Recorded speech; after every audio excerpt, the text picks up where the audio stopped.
Hello les amis, je vous retrouve pour une nouvelle vidéo sur le football et la Ligue Europa 2024-2025 et je vais vous présenter en débrief le résultat en statistique du match Eintracht Francfort contre Tottenham, un match qui avait lieu ce jeudi 17 avril 2025 pour le compte des quarts de finale retour. C'est Tottenham qui l'a emporté 1-0 à Francfort et qui s'est donc qualifié pour les demi-finales après avoir fait match nul un partout au match aller. Alors dans cette vidéo, on va revenir sur le but de cette rencontre, mais surtout sur les statistiques des deux équipes pour comprendre un petit peu le déroulé de ce match. Et on terminera la vidéo par un aperçu du prochain adversaire de Tottenham dans cette compétition. Alors donc une victoire de Tottenham à l'extérieur. Ça me paraissait logique avant, mais voilà, c'est comme ça, c'est décidé à la 43e minute sur un penalty.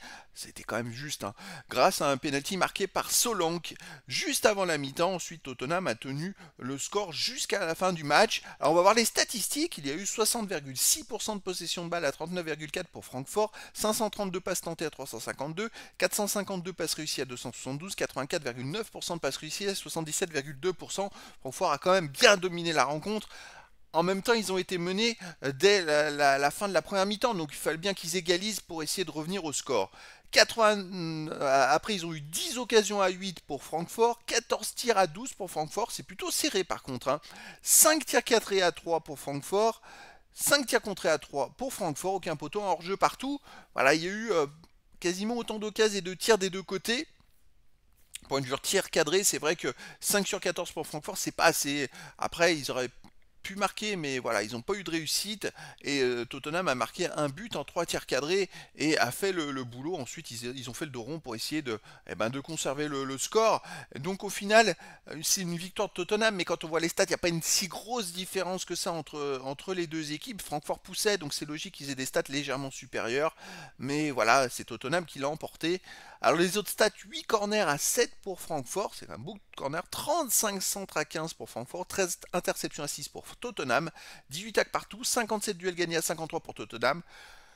Les deux équipes ont des stats à peu près pareilles, sauf pour les centres, mais en même temps, comme Francfort, ils étaient menés, il fallait centrer pour revenir. Les interceptions, c'est logique qu'il y en ait plus pour Tottenham, puisqu'ils ont eu moins la balle. Sinon, vous voyez, dans les duels, les tacles, les corners, c'est à peu près les mêmes stats. 5 arrêts à 2 pour Tottenham, 9 fautes à 7 pour Tottenham, 3 jaunes partout, aucun rouge. Ah, c'est pas une victoire volée de la part de Tottenham, c'est une victoire, je dirais, qui est logique et qui était possible, et ils l'ont fait, et en plus, ils n'ont pas pris de but derrière. Et ils ont réussi donc à se qualifier pour les demi-finales où ils affronteront la surprise. Ce sera Bodo Glimt le 1er mai prochain. Alors ça, une surprise, oui, mais attention, Bodo Glimt, ils viennent de battre la Lazio, ils ont gagné 2-0 chez eux, ils auraient pu en mettre 2 ou 3 de plus. Ils étaient menés 3-0 suite au match retour en prolongation. Ils sont revenus à 3-1, ils ont gagné au tir au but. Mais sur la vue du match aller, s'ils avaient gagné 4 ou 5-0, c'était pareil, et c'est eux qui auraient été qualifiés directement sans avoir recours à des tirs au but pour le match retour. Bodo Glimt, attention, ça peut être une surprise. Donc voilà les amis, c'était la présentation du résultat en statistique du match Eintracht Francfort contre Tottenham, un match qui s'est terminé par la victoire de Tottenham à l'extérieur 1-0, et c'est donc Tottenham qui est qualifié pour les demi-finales de la Ligue Europa 2024-2025. Voilà les amis, je vous dis à très bientôt pour une nouvelle vidéo.